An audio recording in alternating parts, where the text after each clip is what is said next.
Olá, minha querida. Meu nome é Vilma. Tenho 79 anos bem vividos.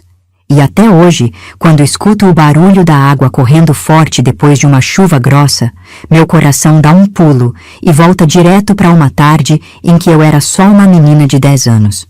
Foi o dia em que um menino que não falava nada, escondido debaixo de uma ponte quebrada, mudou o rumo da minha vida inteira. E sem ele saber, mudou o próprio destino dele também. Naquele tempo, a gente morava numa comunidade ribeirinha bem simples, lá no interior. Casa de madeira, chão batido, fogão a lenha que roncava baixinho a noite inteira. O rio era tudo para nós. Dava peixe pro almoço, dava banho nas tardes quentes, dava medo quando enchia demais na época das chuvas. A gente respeitava aquele rio como quem respeita um vizinho bravo, nunca virava as costas para ele. E você, minha amiga, onde foi criada quando criança? A vida era boa ou difícil? Eu era a quarta filha de 7 irmãos. Meu pai, seu Antônio, trabalhava na roça e quando voltava, trazia no rosto aquele cansaço que parecia nunca acabar. Às vezes bebia uns goles de cachaça e virava outra pessoa, falava alto, batia a porta, deixava todo mundo pisando em ovos. Minha mãe, Dona Lourdes, era o prumo da casa. Rezava baixinho enquanto mexia a panela, cantarolava hinos da igreja enquanto estendia roupa no varal. Era dela que vinha a força que segurava a gente todos juntos. Nós, crianças, vivíamos descalços no terreiro, com a roupa remendada e o cabelo cortado em casa. Não tínhamos muito, mas também não faltava o essencial: feijão com farinha, carinho da mãe e o cheiro de bolo de fubá saindo do forno de barro nos domingos. Foi naquele ano que a enchente veio brava. Chuva grossa, vários dias seguidos, aquele tipo de chuva que parece não ter fim. O céu ficava roxo de tarde, carregado, e de noite a gente ouvia o barulho do rio crescendo, roncando como bicho grande. O rio foi subindo devagar, comendo as margens, arrancando pedaço de cerca, levando galinha, levando tudo que não estava bem preso. Meu pai olhava pela janela com a testa franzida, sem dizer nada, mas a gente sabia que ele estava com medo. Uma noite, a água passou por cima da ponte de madeira que ligava nossa comunidade até a vila. Era o único caminho para a escola, para a feira, para tudo. De manhã, quando a chuva deu uma trégua e o sol apareceu meio encabulado por entre as nuvens, a ponte não estava mais lá. Só pedaços de tábua boiando, tronco grande enganchado nas pedras, aquele barulho forte e constante de água brava. Seu Antônio ficou parado na beira, coçando a cabeça. Acabou-se a passagem. Agora, para ir para a cidade, só dando a volta grande pelo outro lado do morro. 3 léguas a mais. Mamãe, do lado dele, só suspirava e apertava mais forte a fé dentro do peito. Ela sempre dizia que Deus permitia as provações para ensinar a gente a depender dele. Eu, com os meus 10 anos, achava tudo aquilo bonito e assustador ao mesmo tempo. A força da água me fascinava, mas também me dava um friozinho na barriga. Uns 2 dias depois, a água baixou um pouco. A ponte continuava quebrada, mas dava para chegar perto da beira sem perigo de ser levado.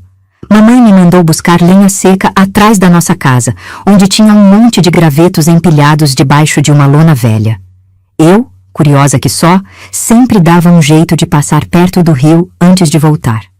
Gostava de olhar a correnteza, de ver os peixinhos que ficavam presos nas poças quando a água recuava. Foi aí que eu vi. No meio do monte de troncos enganchados, bem na parte onde a ponte tinha quebrado e deixado uma estrutura de madeira torta, eu notei um movimento diferente. Não era bicho, não. Não era folha balançando. Era alguém. Um menino, encolhido embaixo de um pedaço de tábua grande, todo sujo de lama, a roupa grudada no corpo magro, os olhos arregalados de medo. Ele estava ali, quieto como um passarinho ferido. Meu coração disparou. Gelei na hora. Ei! Chamei bem baixinho, quase com medo de assustar ele. Você tá bem? Ele me olhou. Os olhos eram fundos, escuros, molhados, mas não respondeu nada. Só segurou mais forte numa madeirinha que tinha na mão, como se fosse um tesouro precioso. Senti um aperto no peito. Eu devia correr para casa e chamar meu pai, mas alguma coisa naqueles olhos me prendeu ali. Era medo, era dor, e uma coisa que eu só fui aprender a chamar de vergonha, muitos anos depois. Era a vergonha de quem está perdido e não sabe pedir ajuda. Espera aqui, tá? Falei, tentando parecer calma. Eu já volto. Prometo. Falei como se ele tivesse opção. Como se pudesse sair dali sozinho.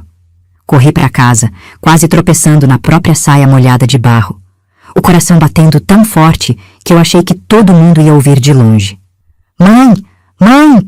Tem um menino lá no rio, debaixo da ponte quebrada. Tá escondido lá. Ela estava mexendo uma panela no fogão. Parou na hora, limpou a mão no avental de chitinha desbotado e olhou para mim com aquela seriedade que só mãe tem. Um menino? Sozinho? Sozinho, mãe. Tá todo sujo, molhado. Acho que tá com medo. Ela nem perguntou mais nada. Pegou um cobertor velho que a gente usava para cobrir as galinhas à noite e foi comigo, andando rápido, o chinelo de dedo batendo no chão de terra. Quando chegamos na beira do rio, ela viu o menino encolhidinho, tremendo embaixo daquela tábua. O sol batia de lado, fazendo a água brilhar dourada, mas ele estava na sombra, como se estivesse se escondendo da própria luz. Meu Deus do céu! Minha mãe murmurou, a voz embargada. Menino, cadê sua família? Cadê sua mãe? Ele mexeu a boca, mas nada saiu. Nem um som, nem um sussurro. Só levantou devagar a madeirinha que segurava com as duas mãos.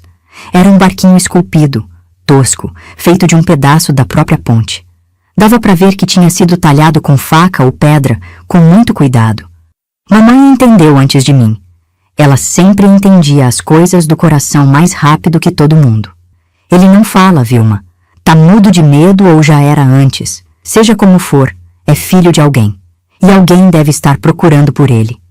Ela estendeu a mão, devagar, com aquela delicadeza de quem sabe que o bicho assustado pode fugir se a gente chegar rápido demais.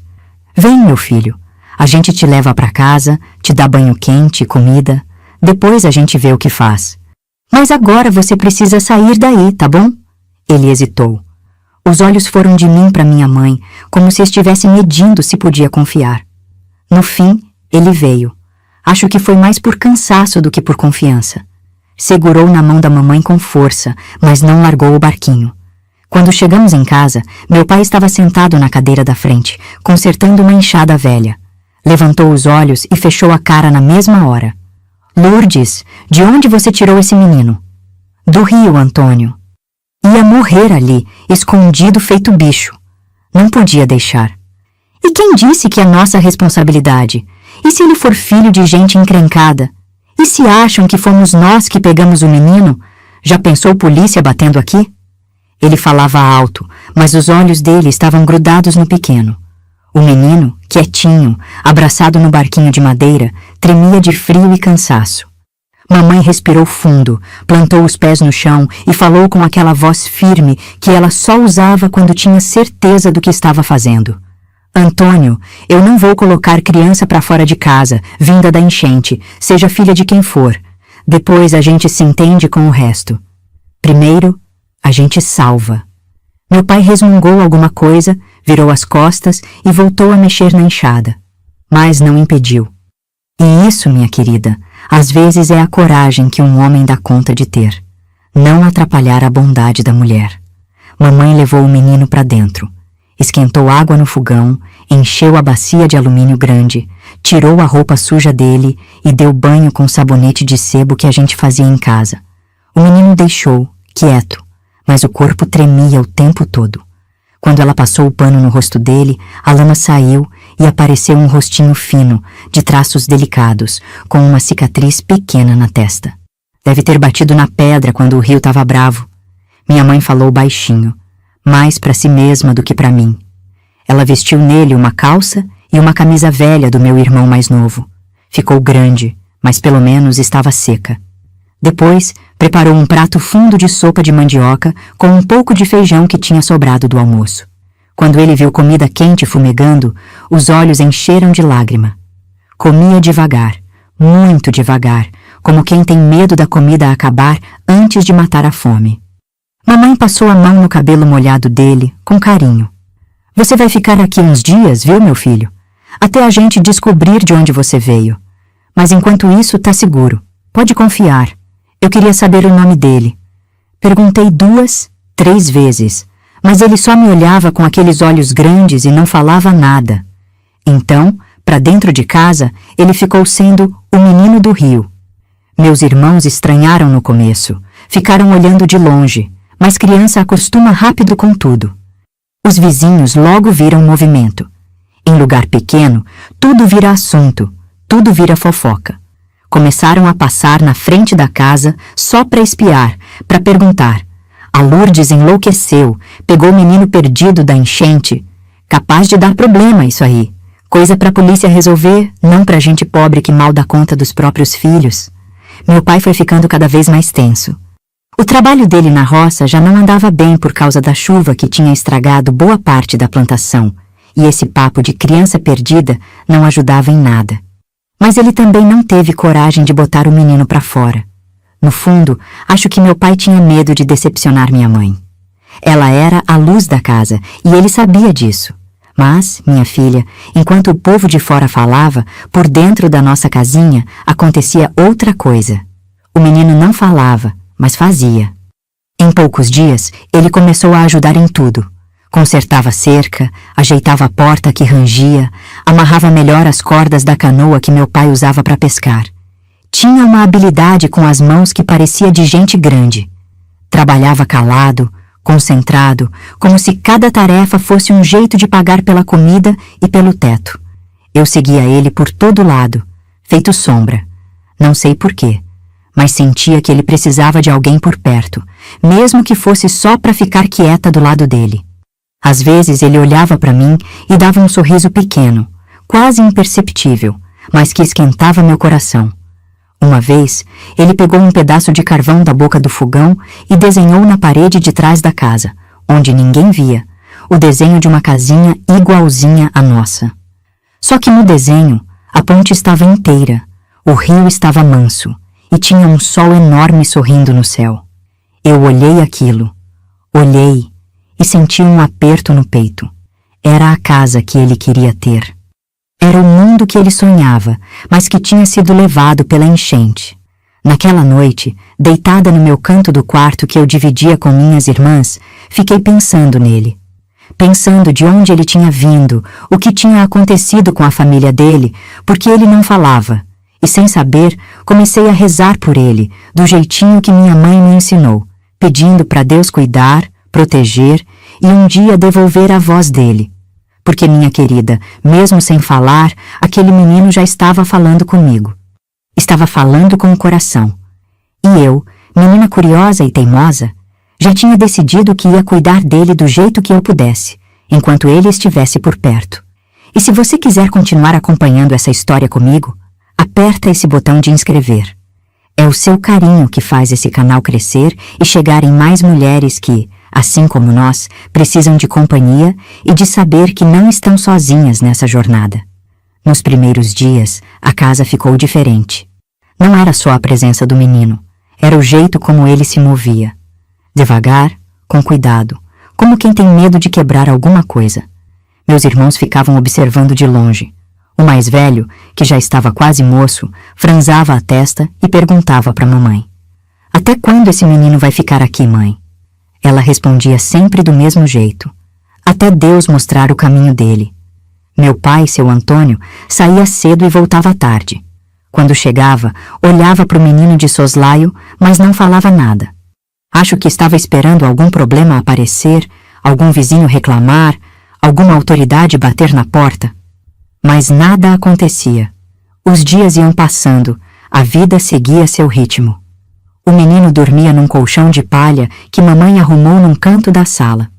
De manhã, acordava antes de todo mundo e já estava sentado no degrau da porta, olhando o rio ao longe.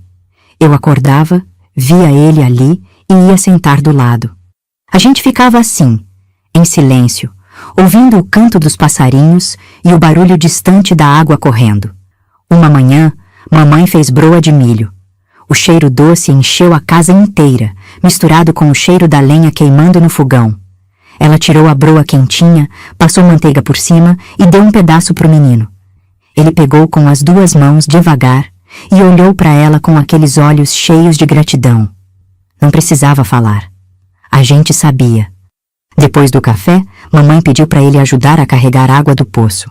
Ele foi na mesma hora, pegou o balde e saiu comigo. No caminho, mostrei para ele onde ficava a goiabeira, onde tinha um passarinho fazendo ninho, onde meu irmão mais novo tinha caído e quebrado o braço. Ele ouvia tudo, prestando atenção, como se estivesse decorando cada detalhe. No poço, ele puxou a água com uma força que eu não esperava. Era magrinho, mas tinha músculos firmes nos braços. Encheu o balde até a boca, equilibrou na cabeça e voltou para casa sem derramar uma gota. Mamãe sorriu. Esse menino é trabalhador. Já vi gente grande que não faz a metade. À tarde, quando o sol apertava, ele sentava debaixo da sombra da mangueira e ficava mexendo em madeirinhas. Pegava gravetos, pedaços de tábua e começava a talhar com uma faquinha velha que mamãe tinha dado para ele. Fazia barquinhos, passarinhos, casinhas pequenas. Cada peça era feita com capricho, com paciência. Eu ficava olhando, fascinada. Perguntava, onde você aprendeu a fazer isso? Ele não respondia, mas sorria de leve e continuava entalhando. Era como se a madeira fosse a língua dele, o jeito que ele tinha de conversar com o mundo. Uma vez, ele fez um passarinho tão bonito, tão delicado, que parecia que ia voar. Quando terminou, colocou na minha mão. Eu fiquei sem palavras. Apertei aquele passarinho contra o peito e senti vontade de chorar, sem saber bem por quê. Obrigada, sussurrei. Ele acenou com a cabeça, os olhos brilhando. Meus irmãos começaram a se aproximar aos poucos. O mais novo, que tinha uns 6 anos, ficava rodando em volta dele, curioso. Uma tarde, o menino fez um peãozinho de madeira e mostrou como girava. Meu irmão deu risada, pegou o brinquedo e saiu correndo pelo terreiro, feliz da vida. A partir dali, os 2 viraram companheiros de brincadeira.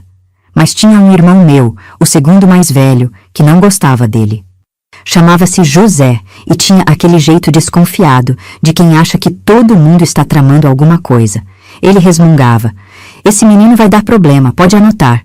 Apareceu do nada, não fala nada. Capaz de ser filho de ladrão, de gente ruim? Mamãe cortava na hora. José, guarde essa língua. Você não sabe de onde ele veio, não sabe o que ele passou. Enquanto estiver debaixo do meu teto, você trata ele com respeito. José ficava calado, mas o olhar dele continuava duro. Um fim de tarde, eu e o menino estávamos juntando lenha atrás da casa.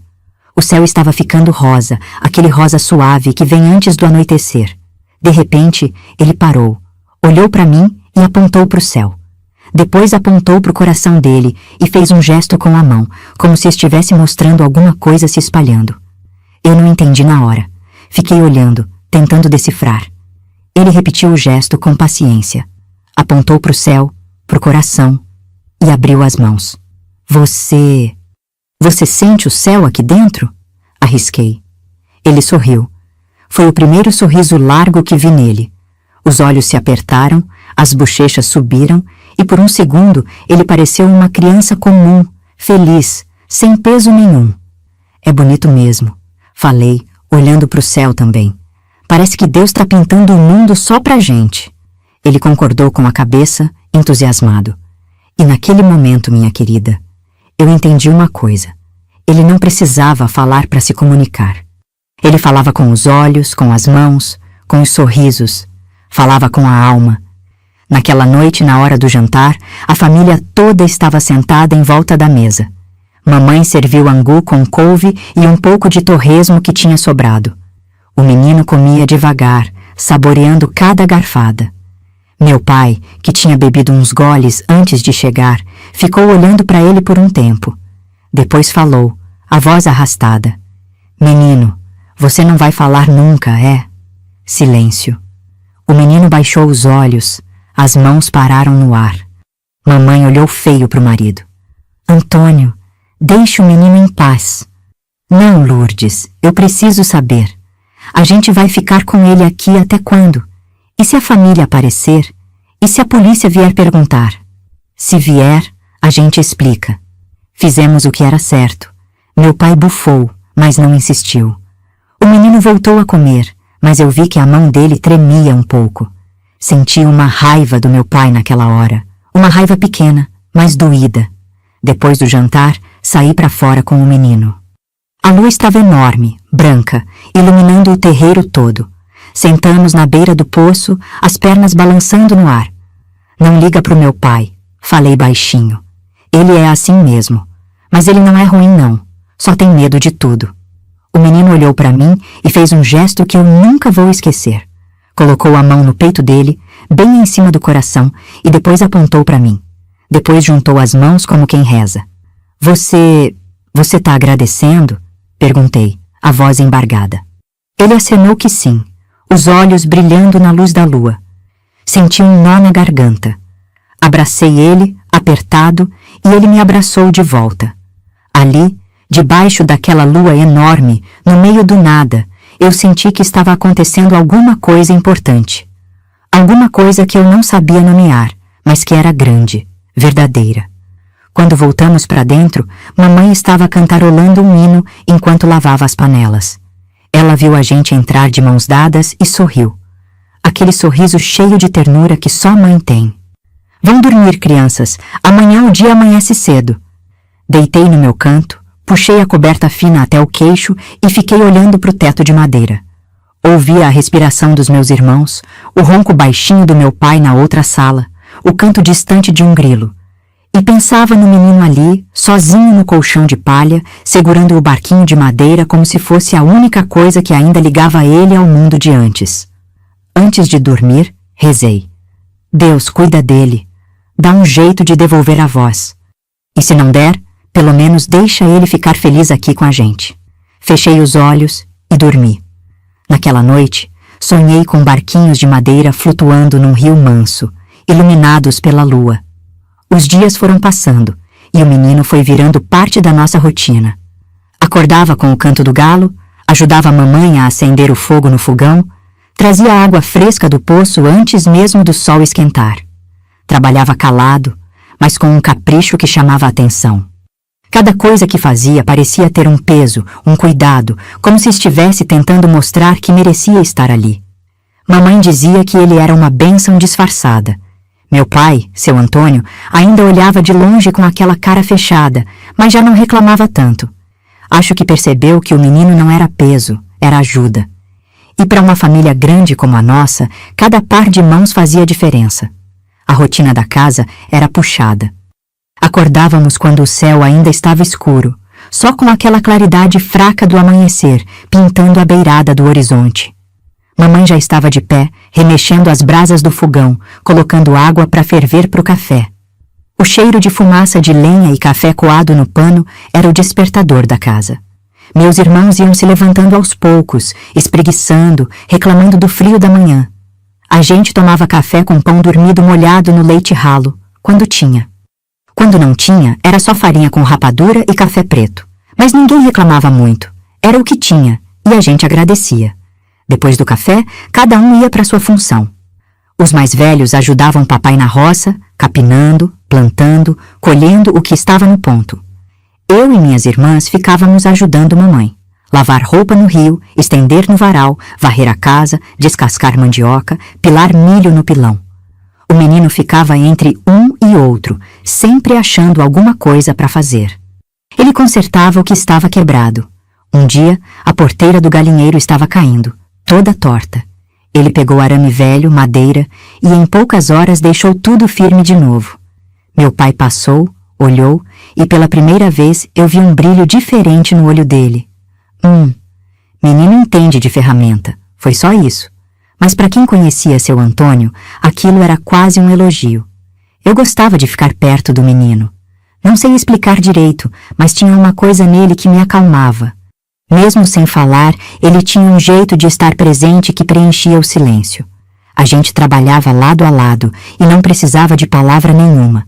Ele me ensinava coisas sem falar. Mostrava como amarrar corda direito, como segurar a enxada para não cansar o braço, como espantar as galinhas sem fazer alarde. Meus irmãos menores gostavam dele. O mais novo vivia grudado, pedindo para ele fazer brinquedo. O menino fazia carrinhos de madeira, estilingue, bonequinha de palha de milho. As crianças da vizinhança começaram a aparecer também, curiosas, querendo ver os brinquedos. Mamãe ficava contente. Tá vendo, Antônio? Esse menino tá trazendo alegria para casa. Papai bufava, mas não contrariava. Mas nem tudo era tranquilo. Meu irmão José continuava de olho no menino, procurando defeito, procurando motivo para desconfiar. Uma tarde, ele chegou em casa reclamando: Mãe, o pessoal lá na vila tá falando da gente. Dizendo que a senhora pegou o menino que não é nosso, que pode dar confusão. E desde quando a gente vive pela boca do povo, José? Mamãe respondeu, firme. A gente fez o que era certo, o resto é com Deus. Mas e se a polícia aparecer? E se acharem que a gente sequestrou o menino? Ninguém sequestrou ninguém. Ele estava sozinho, abandonado. A gente acolheu.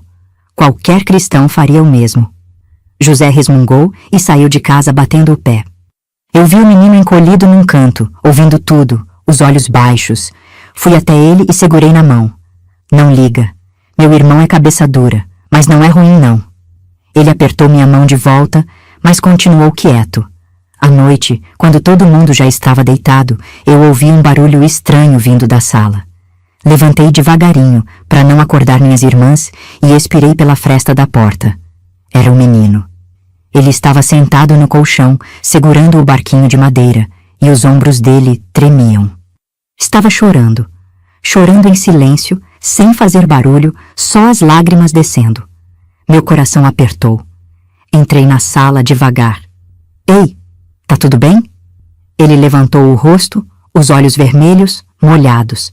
Fez que sim com a cabeça, mas eu sabia que não estava. Sentei do lado dele. Você tá com saudade, né? De alguém. Ele olhou pro barquinho, depois para mim, e acenou que sim. As lágrimas continuavam descendo, silenciosas. Má, um dia você vai encontrar de novo, falei, sem saber se era verdade, mas querendo acreditar. Deus não deixa as coisas perdidas para sempre. Ele encostou a cabeça no meu ombro. Ficamos assim, quietos, no escuro, ouvindo o vento batendo nas tábuas da parede. Depois de um tempo, ele se deitou de novo, ainda segurando o barquinho. Eu voltei para o meu quarto, mas demorei para pegar no sono. Ficava pensando nele, na dor que ele carregava sem poder botar para fora com palavras. No dia seguinte, quando o sol já estava alto, chegou Dona Sebastiana, a vizinha mais próxima. Ela era uma senhora baixinha, meio corcunda, de cabelo branco amarrado num coque. Conhecia todo mundo, sabia de tudo que acontecia na redondeza. Mamãe ofereceu café e elas sentaram na varanda. Lourdes, vim aqui falar com você sobre esse menino. Fale, Sebastiana. O pessoal tá comentando. Uns dizem que você fez certo, outros dizem que é perigoso. Ninguém sabe de onde ele veio, se tem família procurando. Eu sei disso tudo, Sebastiana. Mas o que eu ia fazer? Deixar morrer? Não, claro que não. Mas... A velha baixou a voz. Tem gente dizendo que viram um casal na vila, uns dias atrás, perguntando por um menino. Descreveram um menino pequeno, de cabelo escuro, que sumiu na enchente. Mamãe ficou tensa. E por que não vieram aqui? Porque ninguém tinha certeza. Eram forasteiros, não falaram muito. Mas se for a família dele... Se for, a gente devolve. Mas até lá, ele fica aqui, bem tratado. Dona Sebastiana bebeu o café, balançou a cabeça e foi embora. Mamãe ficou parada na varanda, olhando para longe, pensativa. Eu estava escondida atrás da porta, ouvindo tudo. Senti um frio na barriga. E se viessem buscar o menino? E se ele fosse embora? A ideia me doeu de um jeito que eu não esperava. Corri lá para fora, onde ele estava ajudando meus irmãos a amarrar umas tábuas. Fiquei olhando ele trabalhar, o sol batendo nas costas, a concentração no rosto. Pensei, tomara que ninguém venha buscar. Tomara que ele fique aqui para sempre. Mas, minha querida, a gente não manda no destino. A gente só acompanha, do jeito que dá. Naquela tarde, mamãe chamou o menino e sentou com ele na sombra da mangueira. Eu fiquei de longe, fingindo que estava mexendo nas galinhas, mas de olho. Meu filho, ela disse, a voz suave, Se aparecer alguém procurando por você, alguém da sua família, você quer voltar? Ele ficou muito tempo olhando para ela. Depois olhou para o chão, para o barquinho que segurava e fez um gesto que partiu meu coração. Levou as mãos ao peito e depois abriu os braços, como se estivesse mostrando um vazio enorme. Mamãe entendeu. Eu entendi também. Ele não tinha mais ninguém. A enchente tinha levado tudo. Ela puxou ele para um abraço apertado e ele se deixou abraçar, os ombros tremendo de novo. Eu vi minha mãe chorando baixinho, a mão passando no cabelo dele com carinho. Então você fica, meu filho. Enquanto Deus quiser, você fica. E foi aí, minha querida, que eu entendi que aquele menino não era só um visitante passageiro. Ele tinha virado parte da gente, parte da nossa história. Passaram-se algumas semanas. O menino já fazia parte da nossa rotina como se sempre tivesse estado ali. Acordava cedo, ajudava no que podia, esculpia suas madeirinhas à tarde. Mas eu notava que ele olhava muito para o rio. Ficava parado, olhando a água passar, como se estivesse procurando alguma coisa que tinha ficado para trás. Naqueles dias, meu pai começou a beber mais. Não sei se era o peso da boca extra para alimentar, se era o falatório da vizinhança, ou se era só o jeito dele de lidar com as coisas que não conseguia controlar. Voltava do trabalho já tonto, cheirando a cachaça barata, e sentava na cadeira da varanda sem falar com ninguém. Mamãe fingia que não via, mas eu sabia que ela sofria. Via nos olhos dela, naquele jeito de suspirar fundo e voltar para a cozinha, mexendo a panela com mais força do que precisava. Uma noite, papai chegou tarde, cambaleando. Bateu a porta com força e gritou: "Lourdes, cadê a janta? Tá na panela, Antônio. Já esfriou, mas tem." "Esfriou porque você não me esperou, né? Fica aí cuidando de filho dos outros e esquece do marido." O silêncio pesou na casa. Meus irmãos ficaram quietos, os olhos grudados no chão. O menino, sentado no canto da sala, encolheu-se todo. Mamãe respirou fundo e falou firme: "Antônio, você bebeu. Melhor ir dormir. Não me diga o que fazer, mulher. Essa casa é minha. E esse menino..." Ele apontou para o menino. "Esse menino tá comendo do nosso prato, dormindo no nosso teto, e a gente nem sabe quem é. Pode ser filho de bandido, de gente ruim." "Antônio, pelo amor de Deus." "Não, Lourdes, eu tô cansado. Cansado de trabalhar feito burro de carga e chegar em casa para ouvir o povo falando da gente, dizendo que a gente é trouxa, que a gente pega qualquer um." O menino levantou devagar, pegou o barquinho que estava ao lado dele e caminhou em direção à porta. Ia sair, sem fazer barulho, como quem não quer incomodar. Eu não aguentei. Levantei também. "Ele não vai embora." Meu pai virou para mim, os olhos vermelhos. "Como é que é?" "Ele não vai embora, pai. Ele não tem para onde ir. A enchente levou tudo dele. E ele salvou minha vida." "Salvou? Que história é essa?" Mamãe interveio. "Antônio, senta. Vou te contar uma coisa." Ela contou. Contou de quando eu escorreguei na pedra, de quando a água me puxou, de quando o menino me segurou com força e me arrastou para a margem. Contou com a voz embargada, as mãos tremendo. Meu pai ficou calado. Olhou para mim, depois para o menino, depois para o chão. A raiva foi sumindo aos poucos, substituída por uma coisa que parecia cansaço misturado com vergonha. "Por que ninguém me contou?" Ele perguntou, baixo. "Porque você não estava aqui para ouvir." Mamãe respondeu, sem maldade, só cansaço. Ele passou a mão no rosto, suspirou fundo e se levantou. Caminhou até o menino, que estava parado perto da porta, os olhos baixos, segurando o barquinho com força. "Menino," papai começou, a voz rouca. "Desculpa, eu bebo demais, falo demais. Não devia ter dito essas coisas." O menino levantou os olhos. Não tinha raiva neles, só tristeza. Papai estendeu a mão. "Você fica. Enquanto quiser você fica. E... obrigado por ter salvado minha filha." O menino olhou para a mão estendida, depois para mim, depois para a mamãe. Devagar, ele apertou a mão do meu pai. Foi um aperto rápido, mas significou tudo. Naquela noite, a casa dormiu em paz. Mas eu sabia que aquilo não era o fim. Era só uma trégua. Alguns dias depois, apareceu um homem na vila. Alto, magro, de chapéu de palha e roupa surrada. Andava de casa em casa, mostrando um desenho feito a carvão num pedaço de papel. Era o desenho de um menino. Dona Sebastiana veio correndo avisar. Lourdes, tem um homem na vila procurando criança. Tá mostrando o desenho, perguntando se alguém viu. Mamãe ficou pálida. Como é o desenho? Menino pequeno, de cabelo escuro, olhos grandes. Parece com ele. Meu coração disparou.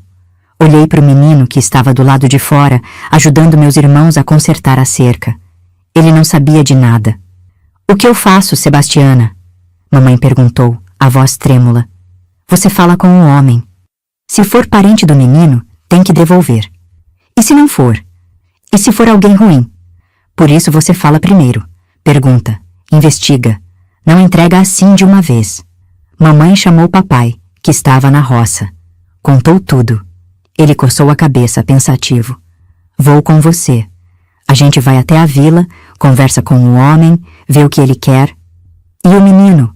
Fica aqui. Vilma cuida dele. Eles foram.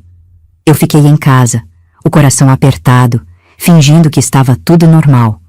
Brinquei com meus irmãos, ajudei a descascar mandioca, mas meus olhos não saíam do menino. Ele trabalhava quieto, sem desconfiar de nada. À tarde, meus pais voltaram. Mamãe tinha o rosto sério e papai vinha cabisbaixo. E então? Perguntei ansiosa. Mamãe me puxou para dentro. O homem disse que é tio do menino. Disse que a família inteira morreu na enchente. O pai, a mãe, os irmãos. Ele é o único parente vivo. E vocês acreditaram? Ele sabia muita coisa. Descreveu o menino direitinho. Disse até da cicatriz na testa. Mas ele parece gente boa? Papai interveio. Não sei, filha. O homem é seco, fala pouco. Mas se ele é tio de verdade, a gente não pode ficar com o menino. Por que não? Gritei sem conseguir me controlar. Ele tá bem aqui. A gente cuida dele. Ele não precisa ir. Vilma, a lei é a lei. Família de sangue tem direito. Mas e se ele não quiser ir? E se ele tiver medo? Mamãe ajoelhou na minha frente, segurou meu rosto com as duas mãos. Filha, a gente vai perguntar pro menino. Se ele quiser ir, a gente deixa. Se não quiser, a gente conversa com o homem. Mas não podemos decidir sozinhos. Naquela noite, depois do jantar, mamãe sentou com o menino. Eu estava do lado, segurando a mão dele sem querer soltar. Meu filho, ela começou, a voz suave. Apareceu um homem na vila. Ele diz que é seu tio. Diz que é sua família, que eles se foram na enchente. É verdade? O menino ficou muito quieto. Depois, devagar, acenou que sim. As lágrimas começaram a descer. Ele quer te levar. Diz que você é família dele. Você quer ir? O menino agarrou minha mão com força. Olhou para mim, depois para mamãe, e fez que não com a cabeça. Várias vezes. Não, não, não. Mamãe suspirou. Então a gente precisa conversar com ele. Ver se dá para você ficar mais um tempo. Mas eu sabia, lá no fundo, que as coisas tinham mudado. O medo tinha batido a porta.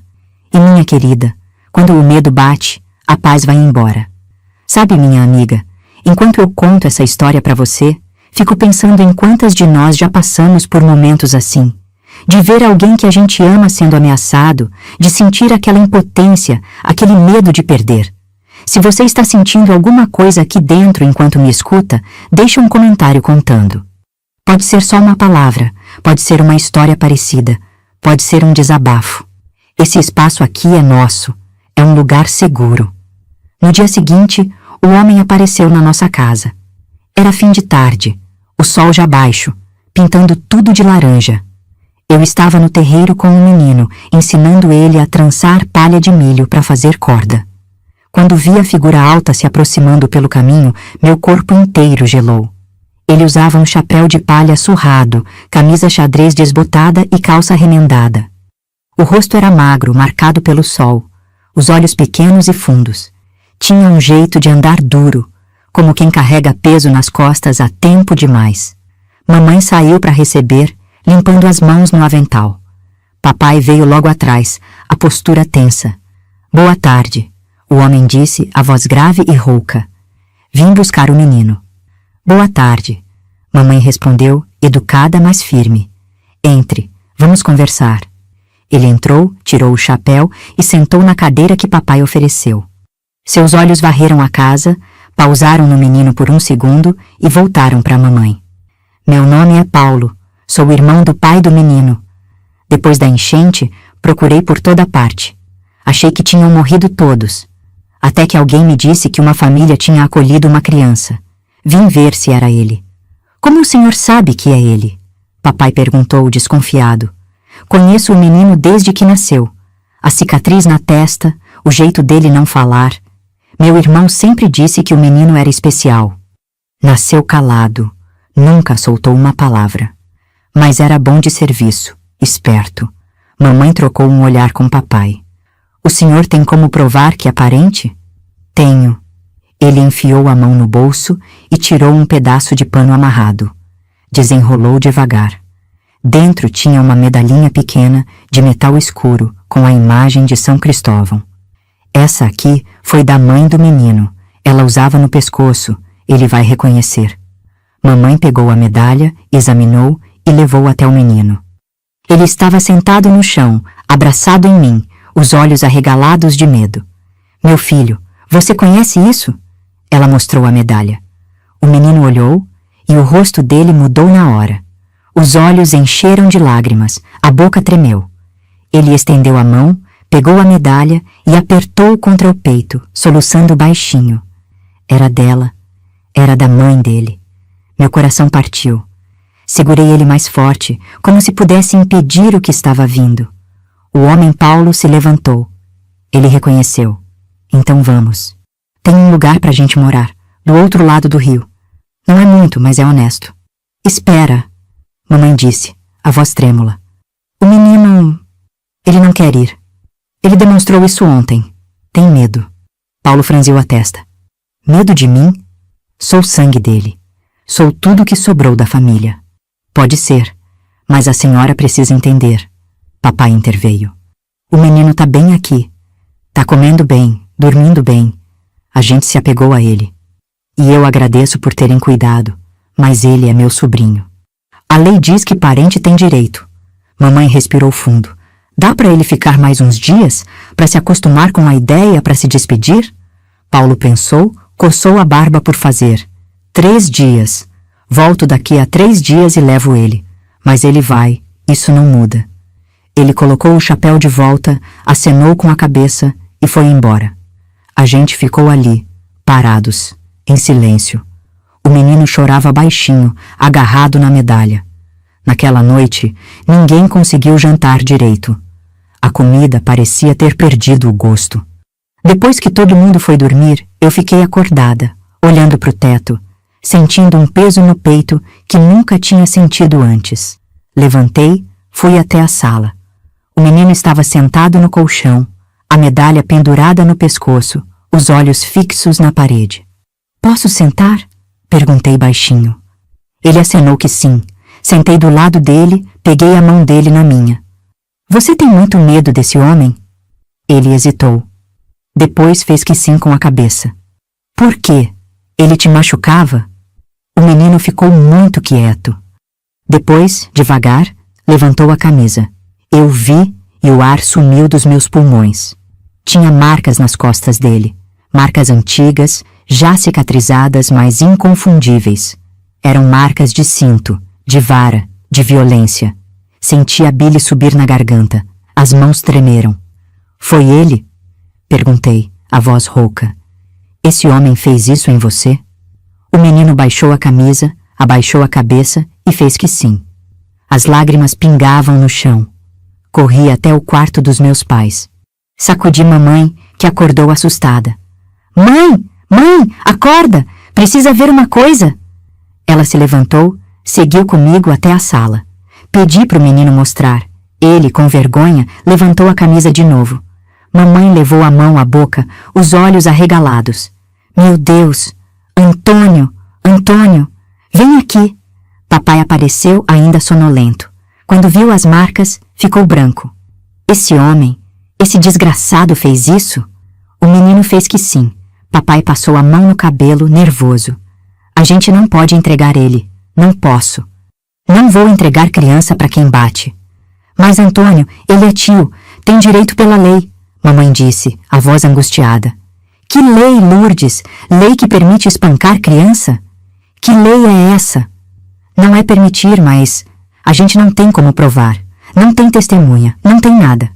Se a gente não entregar, ele pode chamar a polícia, dizer que a gente está segurando o menino contra a vontade. E se a gente mostrar as marcas? São marcas antigas, ele pode dizer que foi de outra coisa. E no fim, a gente que fica como vilão. Ficamos ali, os três, sem saber o que fazer. O menino continuava sentado, a cabeça baixa, segurando o barquinho de madeira com força. Foi aí que mamãe teve uma ideia. A gente vai até o padre, Padre Francisco. Ele conhece todo mundo, tem influência, ele pode ajudar.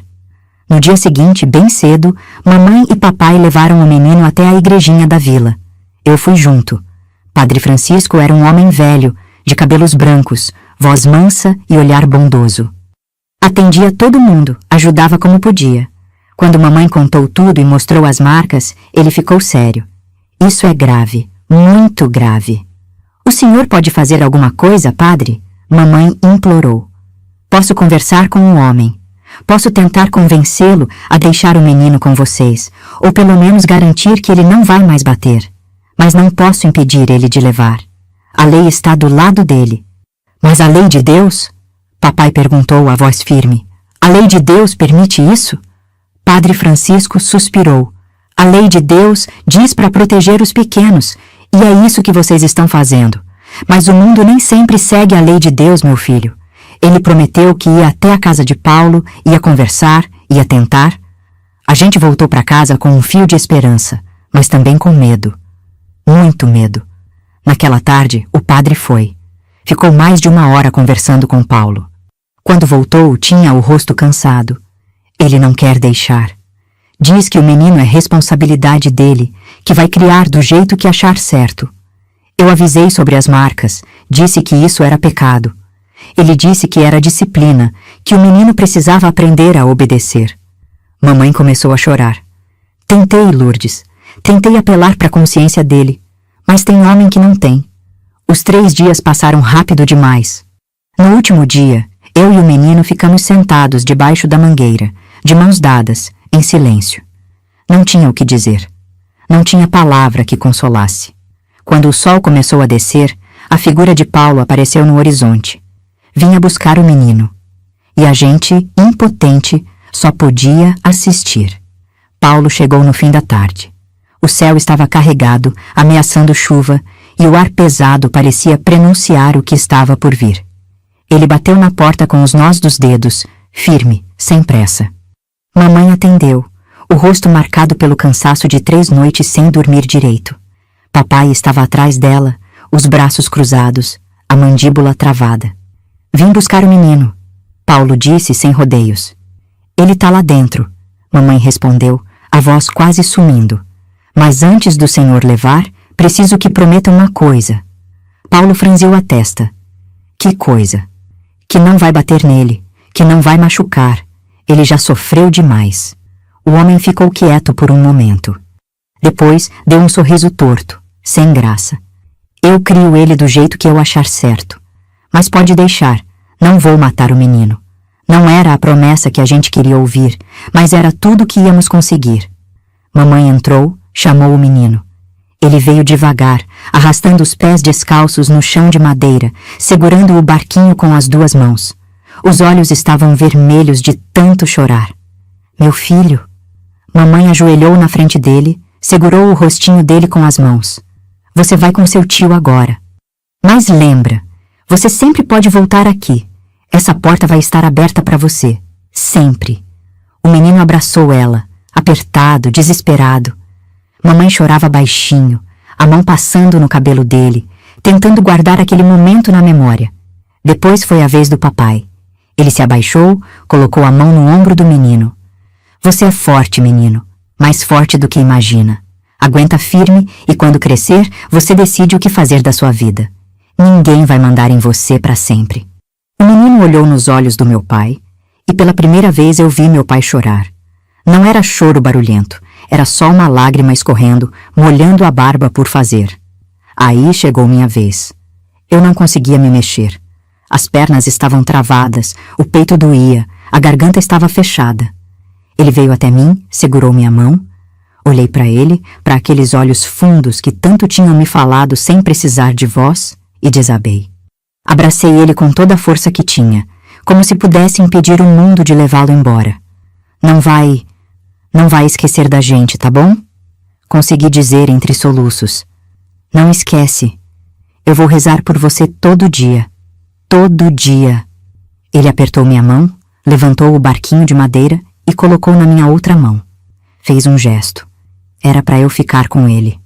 Não, protestei. É seu tesouro. Ele insistiu.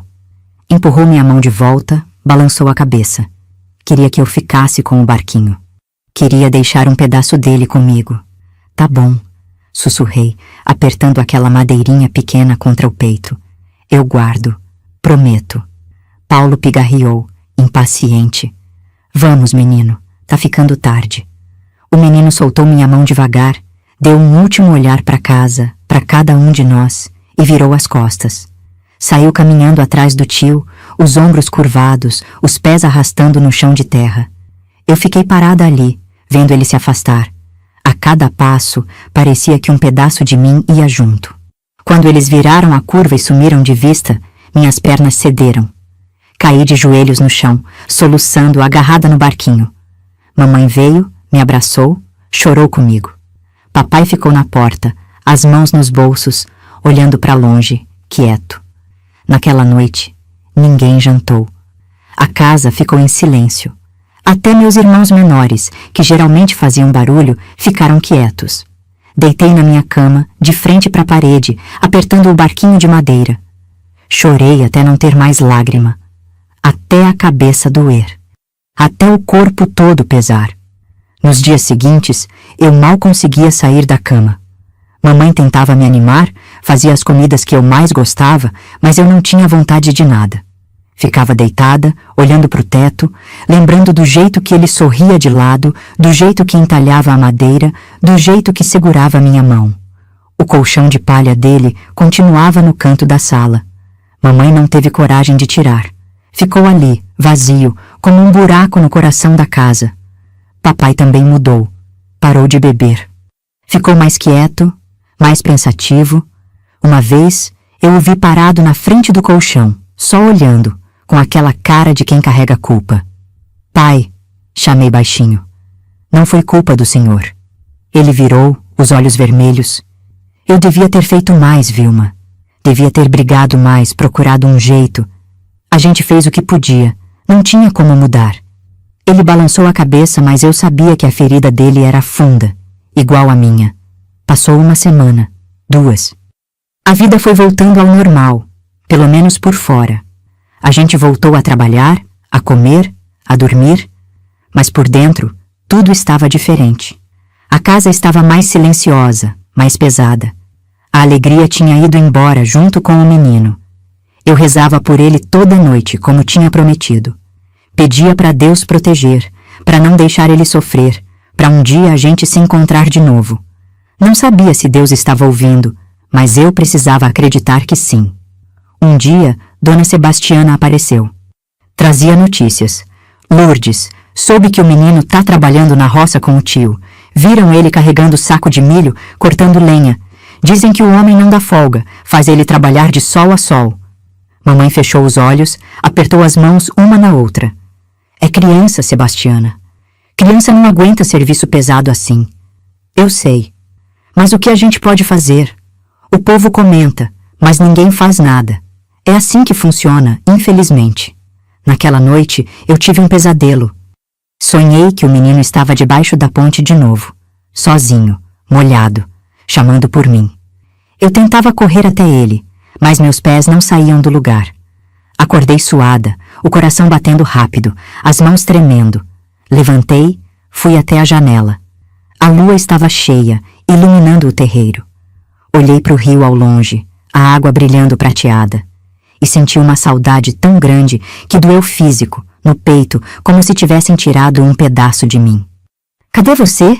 Sussurrei para a lua, como se ela pudesse levar minha voz até ele. Tá bem? Tá seguro? Não veio resposta. Só o vento balançando as árvores e o canto distante de um sapo no brejo. Voltei para a cama, abracei o barquinho. Era tudo que me restava dele. Um pedaço de madeira entalhado com carinho, feito com um pedaço da ponte que quase o matou, mas que também o salvou. Guardei aquele barquinho numa caixinha de papelão que eu tinha, junto com outras coisinhas que eram importantes para mim. Uma fitinha do cabelo, uma pedrinha colorida que achei no rio, uma flor seca que mamãe tinha me dado. Era meu tesouro secreto. E toda vez que eu abria aquela caixinha, via o barquinho e meu coração doía de novo. Mas era uma dor que eu precisava sentir, porque significava que ele tinha existido, que tinha sido real, que eu não tinha inventado nada. Os meses foram passando. A vida seguiu, como sempre segue, mesmo quando a gente não quer. Eu voltei a brincar com meus irmãos, voltei a sorrir de vez em quando, voltei a viver. Mas uma parte de mim ficou presa naquele dia em que ele foi embora. Uma parte de mim nunca mais voltou. E o barquinho, minha querida, continuava ali, guardado, esperando. Esperando o dia em que talvez eu pudesse entender o porquê de tudo aquilo. O porquê de Deus ter colocado aquele menino no meu caminho só para arrancar ele de volta. Passou quase um ano. Eu tinha crescido um pouco, já ajudava mais nas tarefas pesadas da casa. Meus irmãos também foram crescendo, a vida foi seguindo seu curso. Mas o barquinho continuava guardado na caixinha e eu continuava rezando toda noite pelo menino. Foi num domingo de manhã que tudo mudou de novo. A gente tinha voltado da missa, mamãe estava preparando o almoço e papai descansava na varanda quando apareceu o filho de Dona Sebastiana, correndo, ofegante. Seu Antônio, Dona Lourdes, preciso falar com vocês. Mamãe largou a colher, saiu apressada. O que foi, filho? Aconteceu alguma coisa? O rapaz respirou fundo, tentando recuperar o fôlego. É sobre o menino, aquele que ficou com vocês. Meu coração parou. Larguei o pano que estava segurando e corri para perto. O que tem ele? Perguntei, a voz tremendo. Ele fugiu da casa do tio. Faz 3 dias que sumiram com ele. O tio tá procurando por toda parte, furioso. Mamãe levou a mão ao peito. Fugiu? Meu Deus! E ninguém sabe para onde? Não, mas o tio tá dizendo que se encontrar, vai dar uma surra que o menino não esquece. Tá falando que o menino roubou comida, que é desagradecido, que deu trabalho demais. Papai se levantou, a voz dura. Aquele homem é um cão. O menino fugiu porque não aguentava apanhar, trabalhar feito escravo. Eu sei, seu Antônio. Todo mundo sabe. Mas ninguém faz nada. É assim que é. Depois que o rapaz foi embora, a casa ficou empolvorosa. Mamãe andava de um lado para o outro nervosa. E se ele tá sozinho, com fome, com frio? E se ele tá machucado? A gente precisa procurar, eu disse decidida. Não podemos deixar ele perdido. Papai concordou. Vou até o rio. Se ele fugiu, pode ter ido para o lugar onde a gente encontrou ele. Faz sentido. Eu vou junto, falei. Não, Vilma, é perigoso. Pai, ele me conhece. Se ele tá escondido com medo, vai confiar em mim. Eu vou. Mamãe olhou para mim, depois para o papai. Deixa ela ir, Antônio. A menina tem razão. Pegamos uma trouxa com pão, queijo e água. Saímos pela manhã, seguindo a trilha que levava até a margem do rio. O sol estava quente, o chão seco rachava embaixo dos pés. Andamos muito, descemos barrancos, atravessamos trechos de mata fechada. Quando chegamos perto de onde a ponte tinha quebrado, papai parou. Vamos procurar por aqui. Se ele voltou, deve estar escondido em algum lugar parecido. Começamos a chamar, baixinho. Menino, se você tá aí, pode sair. É a gente, a Vilma e o seu Antônio. A gente não vai deixar ninguém te machucar. Silêncio. Só o barulho da água correndo e o vento nas árvores. Andamos mais um pouco, procurando entre as pedras, atrás dos arbustos, debaixo das estruturas de madeira velha que sobraram da ponte. Nada. Estava quase desistindo quando ouvi um ruído. Um barulhinho abafado, como se alguém estivesse tentando não fazer som. Virei a cabeça, prestando atenção. Vinha de trás de uma pedra grande, coberta de musgo. Pai, sussurrei. Ali. A gente se aproximou devagar. Dei a volta na pedra e vi. Era ele. Encolhido, sujo de terra, magro que dava dó, os olhos fundos e assustados. Tinha um corte no braço ainda sangrando e a roupa estava rasgada. Menino, minha voz falhou. Menino, sou eu. Ele me olhou e pela primeira vez vi medo de verdade nos olhos dele. Não era só medo do tio, era medo de tudo. Medo do mundo inteiro. Calma, a gente não vai te machucar. Veio buscar você. Ele não se mexeu. Papai se abaixou, a voz suave. Vem, filho, vem com a gente. Você tá ferido, tá com fome. A gente cuida de você. Devagar, muito devagar, ele saiu do esconderijo. Estava tremendo, os lábios rachados de sede. Papai tirou a garrafa de água da trouxa, ofereceu. Ele bebeu com desespero, derramando metade. Calma, calma. Devagar, dei o pão para ele. Ele comeu rápido, engasgando. Eu senti vontade de chorar vendo o estado dele. Vamos para casa, papai disse. Depois a gente vê o que faz. Voltamos pelo mesmo caminho. O menino mal conseguia andar direito, as pernas bambas de cansaço. Papai acabou pegando ele no colo, mesmo com o peso, e levou até em casa.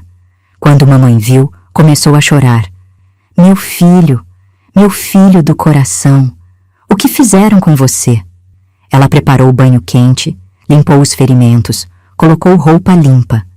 O menino deixou, quieto, como quem já não tem força para reagir. Depois mamãe fez sopa, deu devagar, colher por colher. Naquela noite, ele dormiu no mesmo colchão de palha de antes. Eu fiquei do lado, segurando a mão dele, com medo que sumisse de novo. Mas no dia seguinte, a paz acabou. Paulo apareceu. Bateu na porta com violência, gritando. Sei que o menino tá aí! Entreguem agora, ou eu chamo a polícia! Papai saiu, enfrentou ele. O menino tá aqui sim, e não vai sair. Olha o estado que você deixou ele. Machucado, morrendo de fome. Ele fugiu, roubou comida e fugiu. É obrigação minha educar ele. Educar? Isso não é educar, é tortura. Paulo avançou. Papai segurou. Os dois se empurraram, gritaram. Mamãe saiu, tentou apartar. Parem com isso. Entrega o menino, Lourdes, ou eu volto com a polícia. E aí vocês vão responder por sequestro. Sequestro? A gente salvou ele. Não importa, ele é meu sobrinho, é minha responsabilidade. Pela lei, vocês estão errados. Papai respirou fundo, tremendo de raiva. Sabia que Paulo tinha razão. A lei estava do lado dele. 3 dias, mamãe disse. Dá 3 dias para ele se recuperar. Depois a gente entrega. Mas só se você prometer, na frente de Deus, que não vai bater mais. Paulo cuspiu no chão. 3 dias.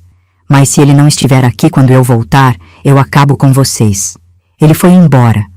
A gente ficou ali, sabendo que aqueles 3 dias eram tudo que tínhamos. 3 dias para tentar achar uma solução. 3 dias para despedir de novo. Mas dessa vez, minha querida, eu não ia deixar fácil. Não ia entregar ele de volta pro inferno. Eu ia lutar, do jeito que eu pudesse. Naqueles 3 dias, a casa virou um campo de guerra silenciosa. Todo mundo andava na ponta dos pés, falava baixo, como se o tempo pudesse parar se a gente não fizesse barulho. O menino passou o primeiro dia inteiro dormindo, o corpo precisando se recuperar. Mamãe não saía de perto, verificando se ele tinha febre, trocando os panos nos ferimentos, oferecendo água de tempos em tempos.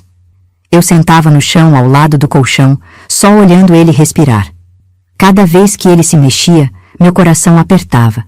Tinha medo que acordasse e não estivesse mais ali, que tudo fosse um sonho. No segundo dia, ele melhorou um pouco. Conseguiu sentar, comer sozinho.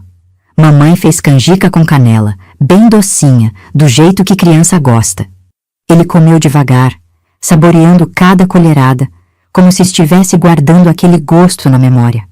À tarde, Eu o levei para fora.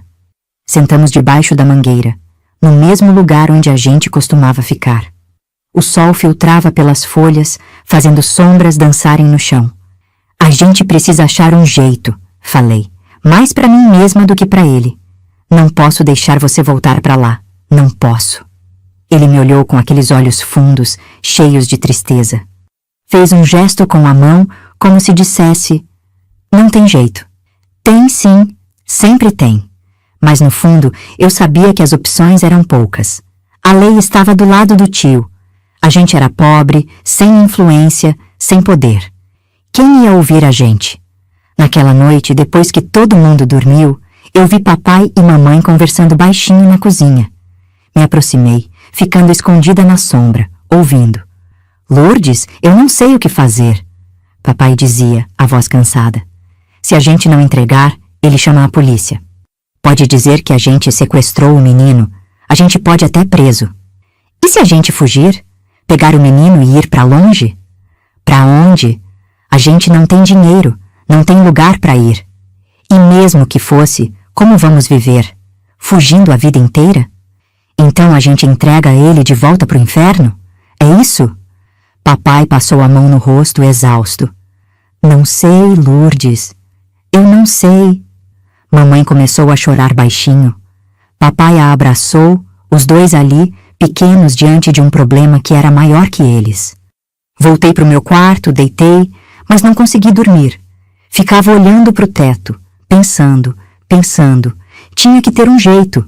Deus não ia colocar aquele menino no nosso caminho 2 vezes só pra gente perder ele de novo. No 3º dia, acordei com uma ideia. Era arriscada, talvez até louca, mas era tudo que eu tinha. Esperei todo mundo tomar café. Depois, puxei mamãe pro canto.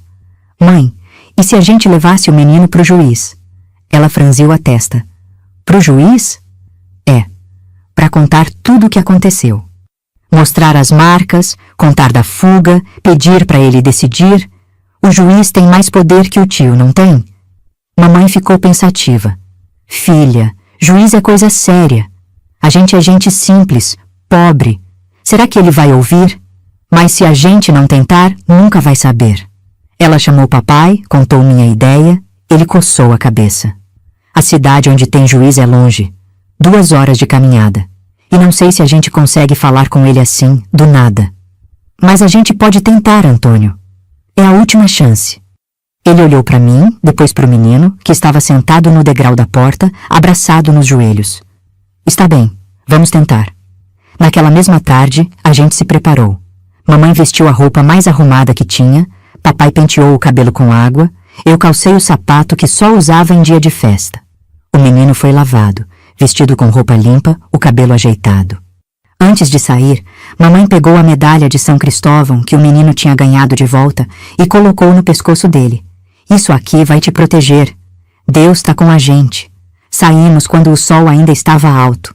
Andamos pela estrada de terra, desviando de pedra, de buraco. O menino ia entre eu e papai, segurando nossas mãos. De vez em quando ele olhava para trás, como se esperasse ver o tio vindo atrás. Chegamos na cidade já no fim da tarde. Era uma cidade pequena, mas pra gente parecia enorme. Tinha casas de alvenaria, ruas calçadas, uma pracinha com igreja. Papai perguntou para um homem onde ficava o fórum. Ele apontou para um prédio branco, 2 andares, no centro da praça. Entramos. Dentro era fresco, cheirava a papel velho e cera.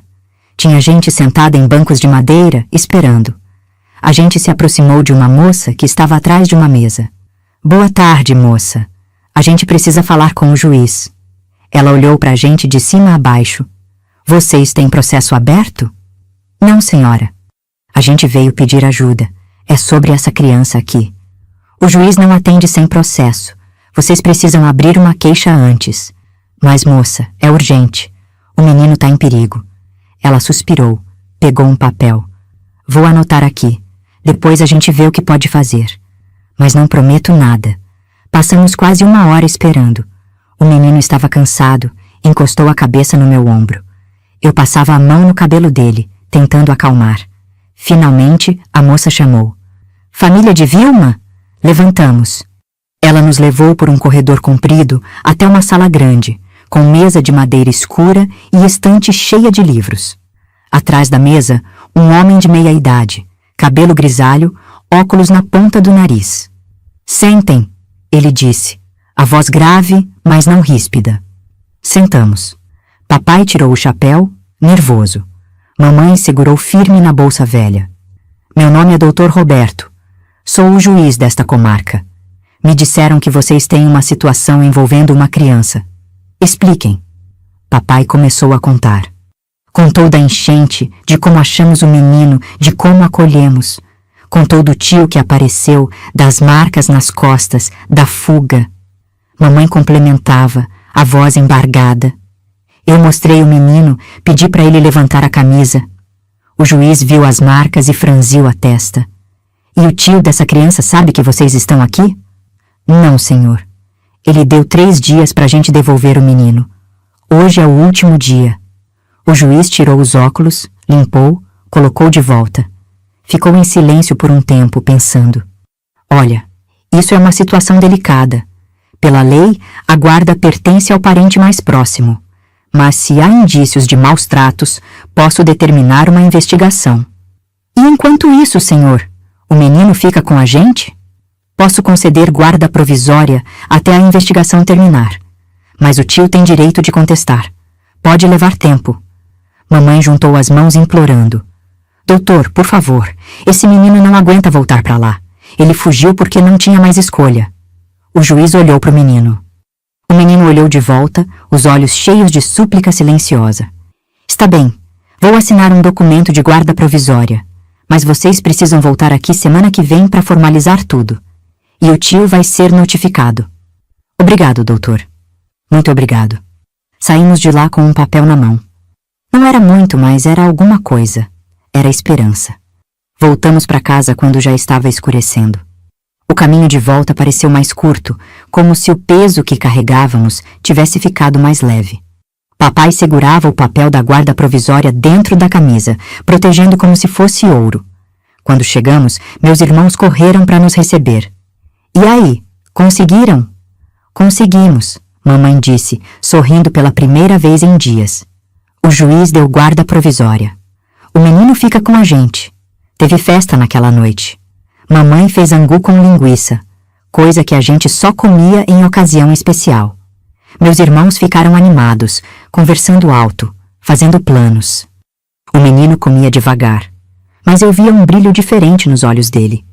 Não era alegria completa. Ainda tinha medo, mas tinha esperança também.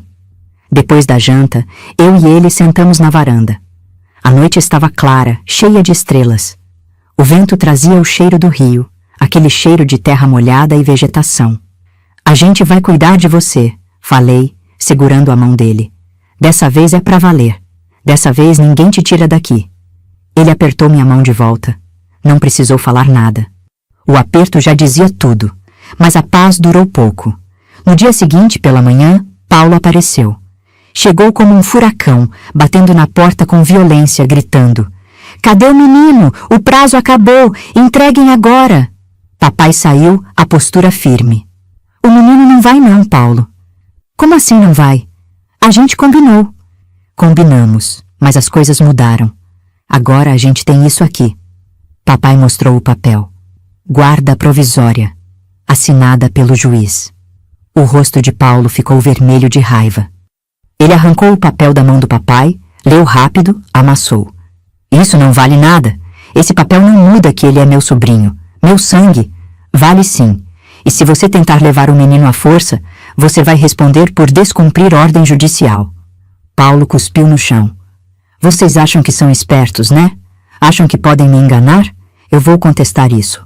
Vou provar que vocês são uns aproveitadores que querem o menino só para usar como mão de obra. Aproveitadores? Mamãe saiu de dentro, a voz tremendo de indignação. A gente cuida dele, alimenta, dá carinho, coisa que o senhor nunca fez. Você não sabe de nada, mulher. Não sabe como é criar menino sozinho, sem ajuda de ninguém. Criar? O senhor batia nele, fazia trabalhar até cair.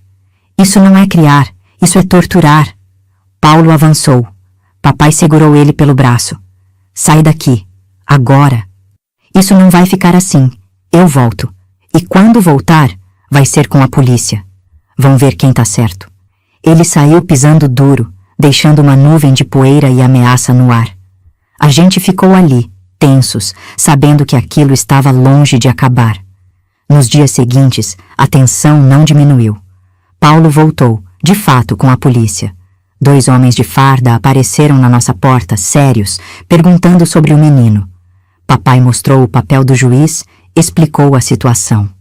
Os policiais leram, conversaram entre si e um deles falou: Olha, enquanto tiver esse documento, o menino fica com vocês, mas o tio tem direito de contestar.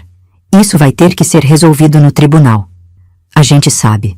A gente só quer que seja justo. Os policiais foram embora. Paulo ficou na rua, olhando para casa com ódio. Eu vi pela janela e senti um arrepio. Aquele homem não ia desistir fácil, mas a gente também não ia. Semana seguinte, voltamos ao fórum. Dessa vez tinha mais gente envolvida. Tinha uma mulher da assistência social que veio conversar com o menino, fazer perguntas. Ela era gentil, de voz suave, e o menino respondeu com gestos, com desenhos no papel. Desenhou a casa do tio, o tronco de árvore que ele usava para bater, o serviço pesado que ele fazia. A mulher anotou tudo, balançando a cabeça com tristeza. Vou incluir isso no relatório. Isso é grave, muito grave. O juiz marcou uma audiência para dali a 3 semanas. Disse que nessa audiência ia ouvir os 2 lados e decidir o destino do menino. Até lá, a guarda provisória continuava valendo. Aquelas 3 semanas foram as mais longas da minha vida. Todo dia eu acordava com medo que Paulo aparecesse de novo, que alguma coisa desse errado. Rezava mais do que nunca, pedia para Deus iluminar o juiz, para a verdade aparecer. O menino, aos poucos, foi voltando a sorrir. Voltou a entalhar madeira, a brincar com meus irmãos, a ajudar nas tarefas da casa. Mas eu via que ele ainda carregava um peso. De noite, às vezes acordava assustado, suado, olhando para o lado como se esperasse ver alguém. Eu ia até ele, segurava a mão, cantarolava baixinho até ele voltar a dormir. Uma tarde, ele me chamou com gestos. Me levou até o quintal, onde tinha um pedaço de madeira grande. Pegou a faquinha e começou a entalhar. Fiquei olhando, curiosa. Levou horas, mas quando terminou, eu vi o que era. Uma família. Um homem, uma mulher, várias crianças, todas de mãos dadas. E no meio, uma criança pequena, sorrindo. É a gente? Perguntei, emocionada. Ele fez que sim com a cabeça. Depois apontou para a figura pequena, para si mesmo, e colocou a mão no coração. Você se sente parte da família? Ele concordou, os olhos brilhando. Abracei ele, apertado. Senti as lágrimas descerem, mas eram lágrimas boas, de alegria, de esperança. Você é parte da família, sim. Sempre foi, desde o primeiro dia. Naquela noite, mamãe colocou a escultura na prateleira da sala, junto com a imagem de santo e a foto de casamento dela. Era o lugar de honra da casa. Finalmente, chegou o dia da audiência. A gente se arrumou de novo, pegou o caminho para a cidade. Quando entramos no tribunal, meu coração batia tão forte que eu achei que ia sair pela boca. A sala estava cheia. Tinha o juiz, a mulher da assistência social, o escrivão e, do outro lado, Paulo. Ele nos olhou com desprezo, os braços cruzados, a expressão fechada. O juiz bateu o martelo. Vamos começar. E ali, naquela sala fria e formal, ia se decidir o futuro do menino. Ia se decidir se o amor que a gente tinha por ele era suficiente para vencer o sangue e a lei. Eu segurei a mão dele, firme, e sussurrei. Vai dar certo, vai dar certo. Não sabia se acreditava, mas precisava acreditar. A sala ficou em silêncio quando o juiz começou a falar. Sua voz era firme, mas não ríspida. Ele explicou que ia ouvir os 2 lados, analisar os documentos e tomar uma decisão baseada no melhor interesse da criança. Paulo foi o primeiro a falar. Levantou, ajeitou a camisa e começou com voz alta. Doutor, esse menino é meu sobrinho, sangue do meu sangue. Quando a enchente levou meu irmão, minha cunhada, eu assumi a responsabilidade. Sozinho, sem ajuda de ninguém. Dei teto, comida, roupa. E como é que ele me paga? Fugindo, roubando comida, desrespeitando.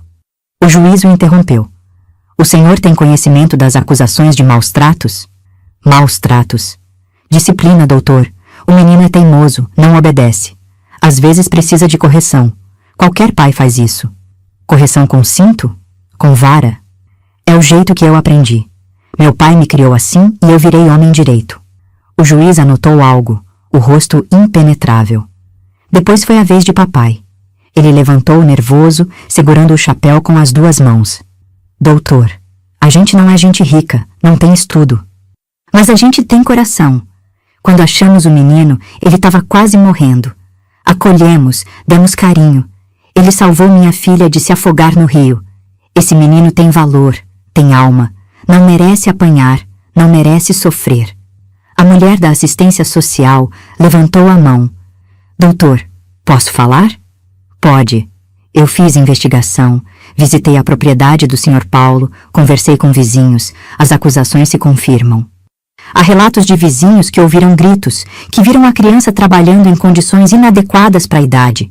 E as marcas no corpo da criança são evidências concretas. Paulo bateu na mesa. Vizinho fofoqueiro não é prova. Gente que não tem o que fazer fica inventando história. Senhor, mantenha a compostura. O juiz advertiu. Continue, doutora. Por outro lado, a família que acolheu a criança demonstra vínculo afetivo genuíno. A criança se sente segura com eles. Minha recomendação é que a guarda permaneça com a família acolhedora. Meu coração saltou. Olhei para a mamãe, que apertava as mãos uma na outra, rezando baixinho. O juiz virou para o menino. E você? O que você quer? O menino olhou para o juiz, depois para mim, depois para Paulo. Devagar, ele se levantou. Andou até o meio da sala. Todo mundo ficou em silêncio, esperando. Ele apontou para nós. Depois colocou a mão no coração e fez um gesto de abraçar. Não tinha dúvida no gesto. Não tinha hesitação. Paulo bufou. Ele é criança. Não sabe o que quer. Criança quer o que é fácil, não o que é certo. Criança sabe muito bem o que quer. O juiz respondeu sério. E essa criança acabou de deixar muito claro. Ele pegou os papéis, leu de novo, ficou pensativo. O silêncio pesou. Cada segundo parecia uma eternidade. Finalmente, ele bateu o martelo. Considerando os relatos, as provas apresentadas e a manifestação da criança, defiro a guarda definitiva para a família de Antônio e Lourdes. O Sr. Paulo fica proibido de se aproximar da criança. Caso haja descumprimento, será preso. Paulo se levantou furioso. Isso é injustiça! Vocês vão me pagar! 2 policiais se aproximaram dele, firmes. Ele foi escoltado para fora, ainda xingando, ainda ameaçando. Quando a porta fechou atrás dele, a gente desabou. Mamãe chorou, papai chorou, eu chorei. O menino nos abraçou, apertado, e pela primeira vez desde que eu o conhecia, ele sorriu. Um sorriso largo, verdadeiro, que iluminou o rosto inteiro. Saímos daquele tribunal como se estivéssemos flutuando. O sol lá fora parecia mais brilhante, o ar mais leve.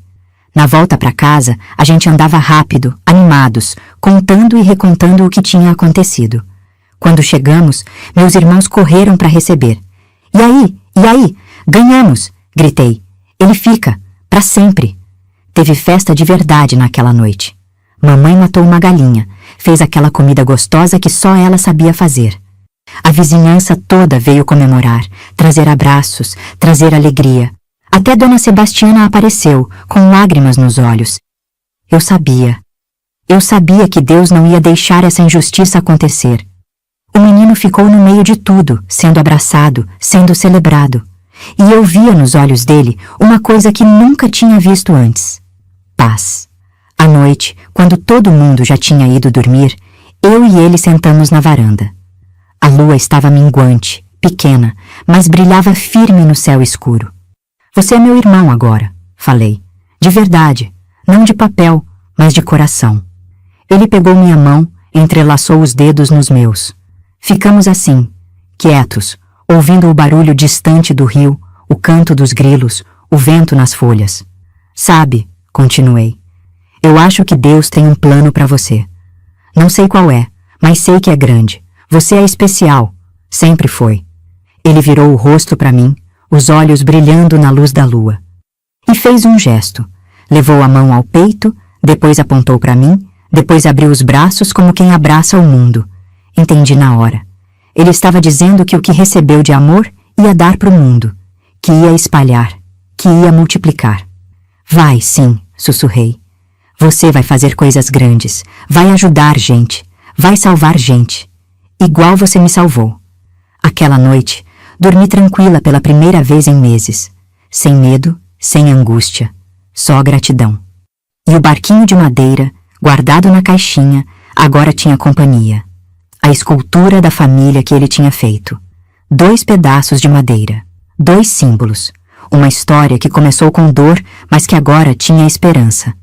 O menino cresceu conosco, virou parte da família de verdade. Ganhou nome oficial nos papéis, Luiz. Mamãe escolheu porque significava guerreiro ilustre, e ela dizia que ele tinha sido um guerreiro desde pequeno. Ele continuou sem falar durante muito tempo. Mas isso não importava. A gente se entendia do mesmo jeito. Ele estudou na escolinha da vila, aprendeu a ler e escrever. Os professores diziam que ele era esperto, aplicado, que desenhava e esculpia melhor que qualquer um. Eu também fui crescendo. Virei moça, ajudava mais em casa, sonhava com o futuro, mas nunca me afastei dele. Éramos como unha e carne, inseparáveis. Onde eu ia, ele queria ir. O que eu fazia, ele queria aprender. Quando eu tinha uns 15 anos, começaram a aparecer pretendentes. Rapazes da vizinhança vinham conversar com papai, pedindo para me cortejar. Mas eu olhava para eles e não sentia nada. Mamãe dizia que era cedo, que o coração ia acordar na hora certa. Foi naquela época que aconteceu algo que mudou tudo. O rio encheu de novo. Não foi tão forte quanto aquela primeira vez, mas foi suficiente para assustar todo mundo. A água subiu rápido numa tarde de tempestade, e algumas famílias que moravam mais perto da margem tiveram que sair correndo. Tinha uma família nova na comunidade, gente que tinha chegado há pouco. Eles moravam numa casinha bem na beira do rio. Quando a enchente veio, a mulher conseguiu sair com 2 filhos, mas o menor, um menino pequeno de uns 4 anos, ficou preso dentro de casa. A correnteza já estava forte, a água entrando pela porta. A mãe gritava desesperada. Meu filho tá lá dentro! Os homens da comunidade ficaram olhando, calculando. A água estava muito forte, muito perigosa. Ninguém se mexia. Foi quando Luiz saiu correndo. Tinha uns 13 anos, já estava mais alto, mais forte. Ele passou direto pela gente, entrou na água sem pensar 2 vezes. Luiz, não! Gritei, tentando segurar, mas ele já estava longe. Ele nadou contra a correnteza com uma força que eu não sabia que ele tinha. Chegou na casa, que já estava meio submersa. Quebrou a janela com o punho, entrou. Ficamos todos parados, o coração na boca, esperando. Pareceu uma eternidade. A mãe chorava, agarrada em mim. Papai andava de um lado para o outro, nervoso. E, de repente, Luiz saiu pela janela, segurando o menino no colo. Nadou de volta, lutando contra a água, tropeçando nas pedras. Quando chegou na margem, entregou o menino para a mãe. Ela caiu de joelhos, abraçada no filho, chorando, agradecendo. Luiz ficou ali, de pé, molhado, ofegante. Foi aí que aconteceu. Ele abriu a boca e saiu uma voz. Rouca, arranhada de tanto tempo sem uso, mas era a voz. Tá bem. O menino tá bem. Todo mundo ficou em choque. Mamãe levou a mão à boca. Papai arregalou os olhos. Eu não conseguia acreditar. Luiz, você falou... Sussurrei. Ele olhou para mim, os olhos arregalados, como se ele mesmo não acreditasse. Levou a mão à garganta, tocou, testou de novo. Eu falei... Um choro profundo, começou a chorar, de anos guardados, de silêncio que finalmente se quebrou. Mamãe correu, abraçou ele, chorou junto. Todo mundo ali chorou. Foi como se a enchente que tinha levado sua voz na infância tivesse devolvido naquele dia. Como se o ato de salvar outra criança tivesse curado alguma coisa lá dentro dele. Nos dias seguintes, ele foi treinando a voz.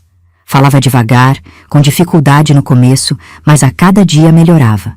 A primeira coisa que ele disse, olhando nos olhos da mamãe, foi: "Obrigado por tudo, obrigado por não ter desistido de mim." Mamãe abraçou ele chorando. Meu filho querido, você nunca foi peso, foi bênção, sempre foi. Comigo, ele foi mais reservado. Uma noite, na varanda, ele sentou do meu lado e disse, a voz ainda hesitante: "Vilma, você salvou minha vida. Naquele dia, quando me encontrou debaixo da ponte, eu queria morrer. Achava que não tinha mais nada. Mas você não deixou. Eu não fiz nada demais. Fez sim.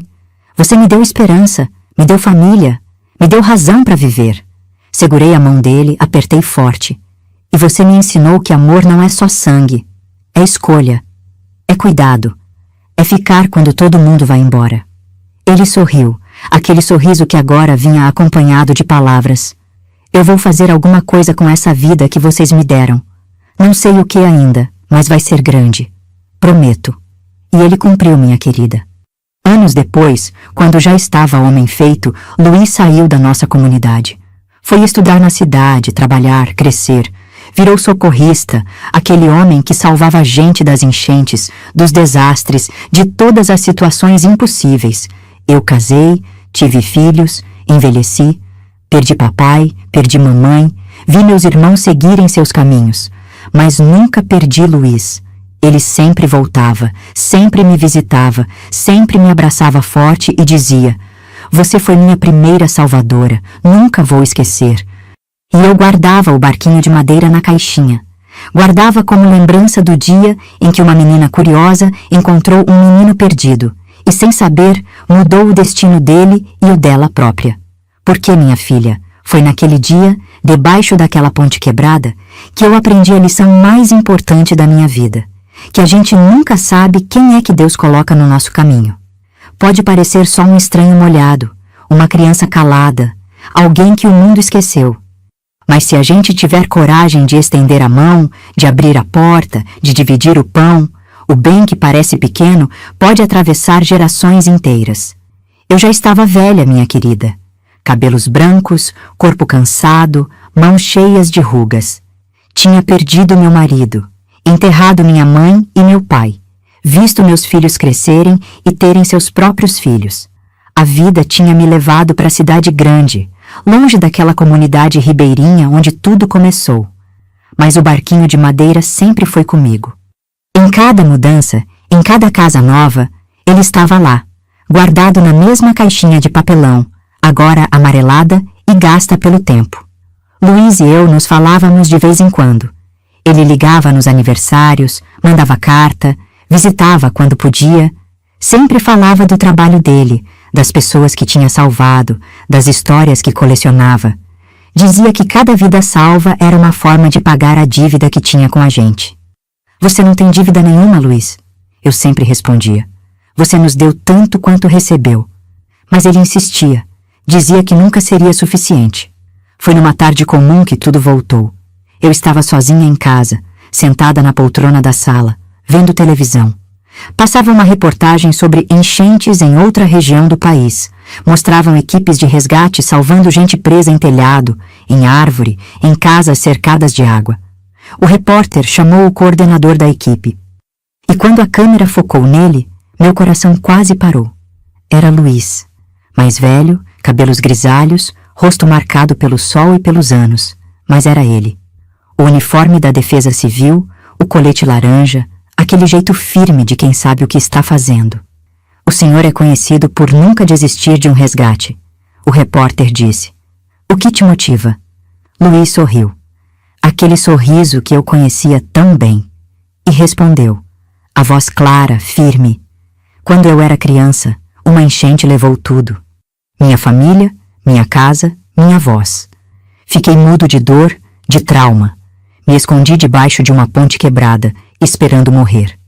Até que uma menina me encontrou. Uma menina corajosa, de coração puro, que não me deixou desistir. Ela e a família dela me acolheram, me deram amor quando eu não tinha mais nada. Um dia eu salvei essa mesma menina de se afogar no rio. E ali eu entendi: se a gente foi salvo, a gente tem que salvar também. Desde então, tento ser para outros o que aquela família foi para mim. As lágrimas começaram a descer sem pedir licença. Minhas mãos tremeram, segurando o controle remoto. Menino do rio, sussurrei. Meu Luiz. O repórter continuou. E o senhor mantém contato com essa família? Mantenho. Principalmente com a menina, que hoje é uma senhora, Vilma. Ela foi minha irmã, minha amiga, minha salvadora. Sem ela, eu não estaria aqui hoje. Ele enfiou a mão dentro do uniforme e tirou alguma coisa pendurada num cordão. A câmera deu zoom. Era um barquinho de madeira. Pequeno, gasto, mas inteiro. Guardo isso aqui desde aquele dia. Ele mostrou para o repórter. Foi feito com um pedaço da ponte onde quase morri. Me lembra que eu não posso esquecer de quem me resgatou. Me lembra que cada vida vale a pena ser salva. Levantei da poltrona, as pernas bambas. Fui até o quarto, abri a gaveta, peguei a caixinha. Tirei o meu barquinho idêntico ao dele. Segurei com as duas mãos, apertei contra o peito. Você guardou. Chorei. Você guardou o seu e eu guardei o meu. Voltei para a sala. A reportagem tinha acabado, mas o rosto dele ainda estava na minha mente. Peguei o telefone, disquei o número dele com dedos trêmulos. Chamou, até que ele atendeu. Alô? Luiz, sou eu, a Vilma. Vilma! A voz dele se encheu de alegria. Como você tá? Tava pensando em você esses dias. Eu acabei de ver você na televisão, falando da gente, mostrando o barquinho. Silêncio do outro lado. Depois, a voz embargada. Você viu? Vi. E chorei. Chorei lembrando de tudo, Luiz. Daquele dia na ponte, das enchentes, da sua voz voltando. Chorei porque eu tinha esquecido como tudo isso era importante. Era importante, é importante. Você mudou minha vida, Vilma. Continua mudando. E você mudou a minha. Me ensinou que amor é escolha. Que família não é só sangue. Conversamos por mais de 1 hora. Relembramos, rimos, choramos. Ele me contou quantas pessoas tinha salvado ao longo dos anos. Centenas. Cada uma com nome, com história, com futuro. Tudo começou com você, ele disse. Com uma menina de 10 anos que não teve medo de estender a mão. Quando desliguei, fiquei sentada, olhando para o barquinho. Pensei em tudo que tinha acontecido. Na menina curiosa que eu era, no menino assustado que ele era, na família que nos acolheu, nas lutas que enfrentamos. E entendi, minha querida, que nossa história não era só sobre nós dois. Era sobre todas as vidas que ele salvou depois. Era sobre todas as famílias que não perderam seus filhos porque Luiz estava lá, pulando na água, arriscando tudo.